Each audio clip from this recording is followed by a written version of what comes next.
At 62, Thomas Granger felt like his brain was betraying him. He was a retired engineer, precise, methodical, proud of his sharp memory. But lately, things were slipping. Names danced just out of reach. He'd walk into a room and forget why.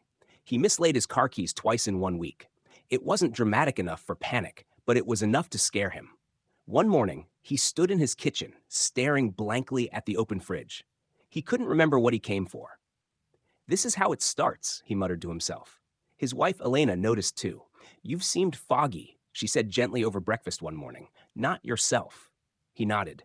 "I just feel dull, like my brain's in molasses." She suggested a checkup. His blood work came back fine. No signs of dementia, no serious vitamin deficiencies, no obvious issues. "It's just aging," the doctor said. "But there are ways to support cognitive health: exercise, rest, and diet." Diet. That word stuck. Thomas began researching that afternoon, determined to take control. He didn't want to live out his golden years watching his mind dim. And what he discovered surprised him. Not pills, not supplements, but food.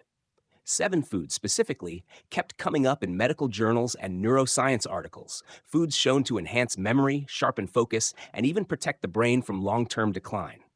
The first was blueberries. Scientists called them brain berries for a reason. Packed with flavonoids and antioxidants, they boosted communication between brain cells and delayed cognitive aging. Thomas started adding a handful to his morning oatmeal. Sweet, simple, and powerful. Second came fatty fish, especially wild-caught salmon. Rich in omega-3 fatty acids, it helped build brain cell membranes and reduce brain inflammation.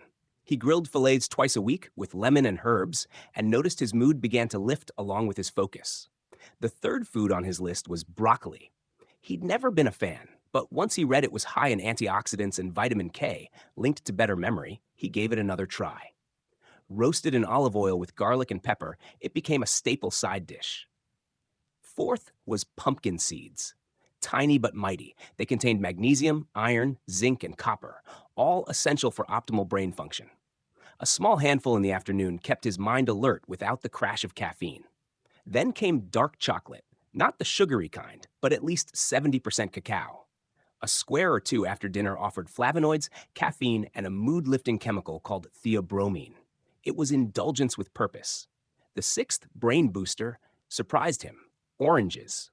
Just one provided all the vitamin C he needed for the day. This antioxidant-rich fruit helped prevent mental decline and supported neurotransmitter function. He replaced his afternoon snack with a juicy orange and felt more energized. Finally, walnuts. These oddly shaped nuts, ironically resembling miniature brains, were loaded with DHA, a type of omega-3 critical for cognitive performance. He kept a jar by the couch and munched on them during TV time. Thomas didn't expect miracles, but within 2 weeks, something shifted.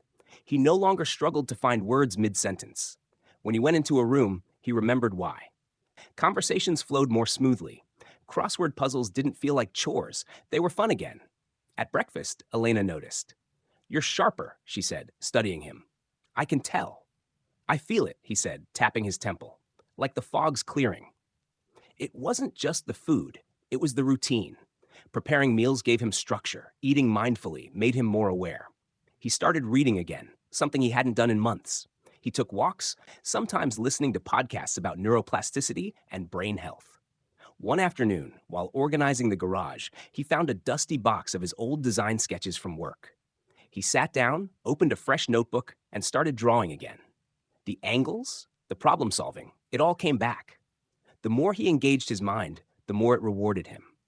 He kept a journal, tracking his memory and focus each day. One entry read, "Read 40 pages in a single sitting today. No distractions. Haven't done that in a year." Another said, "Solve today's Sudoku without checking the answers. Brain's buzzing, in a good way." The foods became his allies. Blueberries in the morning, salmon and broccoli for dinner, walnuts and pumpkin seeds for energy. A square of chocolate as a treat, oranges in the sun. He realized these weren't just nutrients, they were signals, messages to his brain that said, "You're worth protecting. You still matter." Months passed. Thomas didn't turn into a genius. He still lost his glasses now and then, but he wasn't afraid anymore. The fear of slipping away had been replaced with something new: confidence. And one morning, as he and Elena walked through the park, he rattled off a list of every U.S. president in order, a skill he'd once taught his grandson. Elena laughed. You really are back, aren't you? Thomas smiled. I never left. I just needed to feed my brain.